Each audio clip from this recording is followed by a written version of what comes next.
Hello guys, ரொம்ப நாளா அரசு உதவி பெறும் பள்ளியில வேலைக்கு போகணும் அப்படின்னு நிறைய பேர் வெயிட் பண்ணிட்டு இருக்கிறீங்க. ஸோ அவங்களுக்காக நம்மளுடைய வினோ ஜாப் சேனல்ல தேடி தேடி கொண்டு வந்து கொடுத்துருக்குங்க.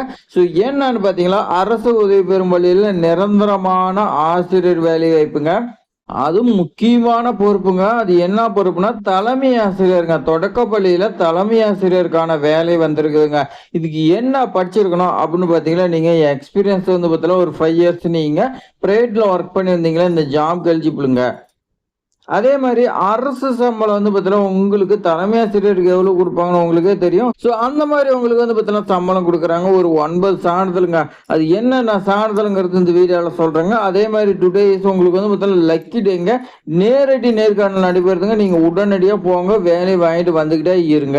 ஸோ இப்போ வாங்க நம்ம விரிவா பார்க்கலாம். ஸோ நோட்டிபிகேஷன் உங்களுக்கு இது மாதிரி தான் கொடுத்துருக்காங்க. தொடக்கப்பள்ளியில் நிரந்தரமான தலைமை ஆசிரியர்கள் தேவை. இப்பள்ளியில் காலியாக உள்ள தொடக்கப்பள்ளிங்க நிரந்தர தலைமை ஆசிரியர் பணியிடத்திற்கு நேரடி நியமனம் மூலம் விண்ணப்பங்கள் வரவேற்கப்படுகிறது. நிபந்தனை என்னன்னா, தலைமை ஆசிரியர் பணிக்கு இடைநிலை ஆசிரியர் டிடிஇடி படிச்சிருக்கணும். அதோட டெட் எக்ஸாம் பேப்பர் ஒன்லாம் பாஸ் பண்ணிருக்கணுங்க. அங்கீகரிக்கப்பட்ட கல்வி நிறுவனங்களில் 5 இயர்ஸ் உங்களுக்கு இடைநிலை ஆசிரியரா ஒர்க் பண்ணி இருக்கக்கூடிய எக்ஸ்பீரியன்ஸ் இருக்குன்னு சொல்லியிருக்காங்க. இன சுழற்சி பொதுவான பிரிவு யார் வேணாலும் அப்ளை பண்ணலாம்னு சொல்லி கொடுத்துருக்காங்க. அதே மாதிரி அரசால் நிர்ணயிக்கப்பட்ட ஊதியம் பிளஸ் படிகள் பெனிஃபிட் எல்லாமே உங்களுக்கு இருக்குன்னு சொல்லியிருக்காங்க. ரொம்ப ரொம்ப முக்கியங்க. நீங்க எம்ப்ளாய்மெண்ட் ஆபீஸ்ல நீங்க இதுக்கு முன்னாடி ரிஜிஸ்டர் பண்ணி ரினியூவல் பண்ணிக்கிட்டே வரணுங்க. ஸோ அப்படி பண்ணியிருந்தா இந்த ஜாப் எலிஜிபிளுங்க.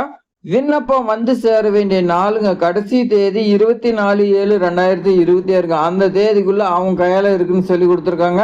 விண்ணப்பம் எந்த அட்ரஸுக்கு சென்ட் பண்ண, செயலாளர் அழகம்மை ஆட்சி நினைவு தொடக்கப்பள்ளி, அரசு உதவி பெறும் பள்ளி, பள்ளத்தூர், சிவகங்கை மாவட்டம் சொல்லியிருக்காங்க. சிவகங்கை மாவட்டத்துக்கு நிறைய வேகன்சி வந்துகிட்டே இருக்குதுங்க. நீங்க மிஸ் பண்ணிடாதீங்க. சிவகங்கை மாவட்டத்தில் பக்கத்தில் இருக்க மாவட்டமாக இருந்தாலும் நீங்க அப்ளை பண்ணுங்க, உங்களுக்கு ஜாப் கிடைக்குங்க. ஸோ இது மாதிரி ஆசிரியர் வேலை வாய்ப்புலாம் தெரிஞ்சுக்கிறதுக்கு நம்மளுடைய வினோ ஜாப் சேனலை சப்ஸ்கிரைப் பண்ணி உங்க ஃப்ரெண்ட்ஸுக்கெல்லாம் ஷேர் பண்ணுங்க. தேங்க்ஸ் ஃபார் வாட்சிங்.